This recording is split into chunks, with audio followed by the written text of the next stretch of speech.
partie de parole de dirigeant avec Jean-Bernard Bouchard. Bonjour. Bonjour. Vous êtes avocat avec votre associé Emmanuel Leblanc au sein de votre cabinet, donc Bouchard Leblanc, société d'avocats. Quels sont vos domaines de compétences? Alors nous avons deux grands domaines d'intervention qui sont tout ce qui relève de ce qu'on appelle le droit social, plus communément connu sous le nom de droit du travail, qui va au-delà, puisque concernant les dirigeants d'entreprise, le droit social va également recouvrir finalement tout ce qui concerne le statut social des dirigeants. Et tout ce qui relève du droit bancaire avec ses nombreuses composantes qui vont varier, donc qui vont aller du recouvrement de créances, l'organisation de prêts, le suivi de clients et des paiements sur l'ensemble de ces points pour les dirigeants d'entreprise. Quel pourcentage de votre activité est centré sur le droit du travail, sur le droit social ? Le droit du travail, c'est le plus gros de notre domaine d'intervention, pour une raison assez simple, c'est que ne serait-ce qu'en France, le plus gros contentieux civil est le contentieux du droit du travail. Donc naturellement, finalement, le droit du travail finit par s'imposer de lui-même. Vous travaillez aussi bien du côté des entreprises que du côté des salariés? Tout à fait. On intervient aussi bien pour les entreprises, principalement des PME, des TPE, donc des jeunes créateurs d'entreprises ou des start-up, et nous intervenons également auprès notamment de cadres en pur droit du travail cette fois-ci. Alors quelle est la spécificité de votre cabinet? Alors la spécificité de notre cabinet, c'est que l'on se retrouve à être un cabinet dit interbarreau. Alors qu'est-ce qu'un cabinet interbarreau? C'est un cabinet finalement où des avocats sont réunis sur plusieurs barreaux, plusieurs tribunaux de grande instance. En l'occurrence, nous sommes installés sur deux tribunaux de grande instance, le tribunal de Paris et le tribunal d'Évry, donc barreau de Paris et barreau de l'Essonne. La spécificité, même si on peut intervenir sur l'ensemble du territoire, ça nous permet finalement d'avoir une implantation géographique sur deux territoires distincts, au plus près finalement des dirigeants, puisqu'on se retrouve sur deux zones à fort dynamisme.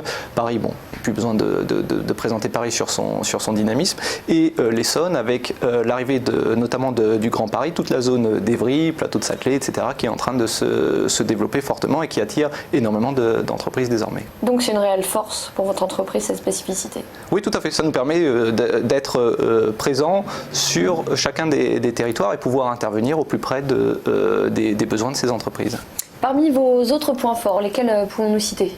Alors, ce qui fait notre spécificité, c'est de pouvoir finalement intervenir directement auprès de ces sociétés en leur apportant un soutien immédiat.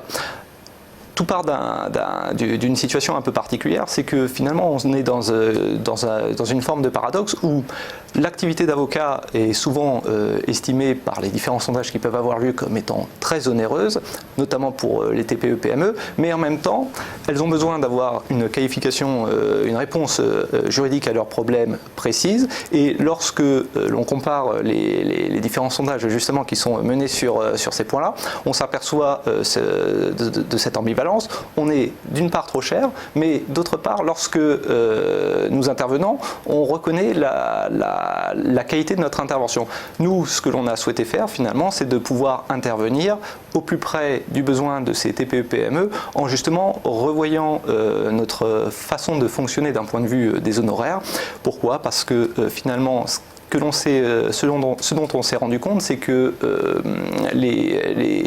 la plupart des cabinets fonctionnent sur un honoraire au temps passé qui est fixe.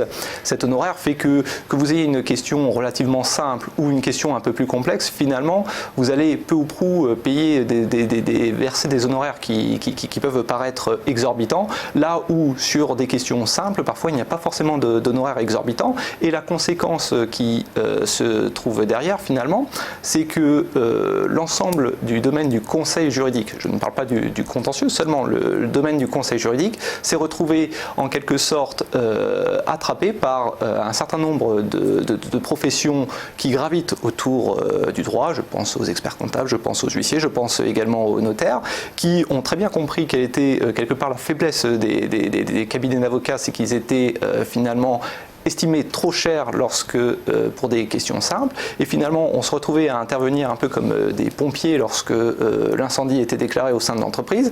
Or, si justement on peut intervenir en amont, ça permet d'anticiper ces difficultés. Donc notre spécificité, ça a été de revoir l'ensemble de notre grille d'honoraires pour permettre à des questions simples, finalement de pouvoir apporter des réponses simples, rapides, dans un temps relativement limité, parce que c'est aussi la spécificité des TPE-PME, c'est qu'elles ont besoin d'avoir des réponses parfois, j'allais dire quasiment immédiate, mais en tous les cas dans un instantané relativement court, puisqu'il en va souvent parfois de la survie de cette entreprise. Donc notre spécificité, c'est effectivement de pouvoir apporter une réponse rapide et pas forcément avec des dépenses et des coûts qui peuvent paraître faramineux. Et le conseil, il se fait forcément sur rendez-vous. Ça peut être, comme vous parlez de réponses rapides, ça peut être via Internet, très rapidement au téléphone. Alors, ça peut se faire via Internet, effectivement, par mail, tout simplement. La réalité, c'est que bien souvent, c'est un coup de téléphone. On répond en général très rapidement ou dans les heures qui vont suivre. Et ça permet donc aux dirigeants d'entreprise, ou même, je pense, aux cadres, lorsqu'ils ont un litige, de pouvoir avoir une réponse quasi instantanée. Alors, vous parlez des PME et des réponses quasi instantanées, mais quel constat vous faites aussi sur les besoins juridiques des entreprises à l'heure actuelle? Ils sont nombreux. Ils sont nombreux et souvent, ils ont tendance à se tourner, comme je l'ai indiqué précédemment, lorsque c'est des questions simples, vers d'autres acteurs que les avocats. Je pense là encore, une fois de plus, aux experts comptables, aux notaires, aux huissiers. Et finalement, on se retrouve à intervenir sur des questions qui sont souvent devenues trop complexes, ou alors lorsqu'il faut désamorcer le début d'un problème, voire plus tardivement lorsque l'incendie est déclaré. Donc trop tard parfois. Et concernant les salariés, en général, c'est des départs, ou ça peut aller jusqu'au prud'homme? Vous les suivez jusqu'au prud'homme? Oui, on suit jusqu'au prud'homme, cour d'appel. Là n'est pas le souci. Les problématiques sont très variées. Ça peut être un accompagnement dans le cadre d'une rupture conventionnelle, par exemple. Donc, il n'y a pas forcément un contentieux à la clé, c'est du pur conseil si vous préférez. D'autant que nous avons une jurisprudence qui est extrêmement mouvante en matière de rupture conventionnelle, avec un durcissement notamment de la Cour de cassation sur les moyens par la suite, lorsque le cadre se rendrait compte que cette rupture conventionnelle ne le satisferait pas, pour faire annuler cette rupture conventionnelle, ça devient de plus en plus complexe, avec des délais qui sont de plus en plus courts, puisque c'est désormais seulement de 12 mois à compter de l'homologation.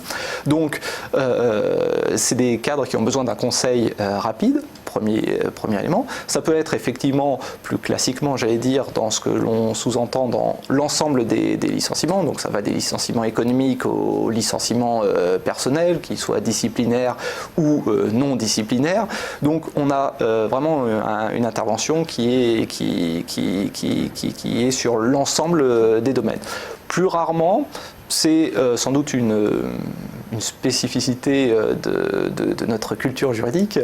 On a moins de conseils en amont. Par exemple, je pense à des cadres qui viendraient pour un examen de leur contrat de travail. Ce qui peut se comprendre aussi parce que finalement le Code du travail est là pour les protéger et finalement ils n'ont pas, quand bien même le contrat de travail aurait des clauses qui viendraient limiter un certain nombre de domaines, le Code du travail aurait pour effet, le cas échéant, de les annuler si elles étaient exorbitantes. Bon. Mais il y a quand même des spécificités pour les cadres auxquelles il faut être extrêmement vigilant sur les contrats de travail. Je pense notamment tout ce qui relève des clauses de non-concurrence à la suite d'une rupture, ou plus largement concernant les cadres, tout ce qui concerne le décompte du temps de travail en forfait annuel en jours, dont on entend beaucoup parler et qui fait souvent grand bruit devant les tribunaux. Merci Jean-Bernard Bouchard d'avoir été notre invité à suivre. C'est la deuxième partie de Parole de dirigeant.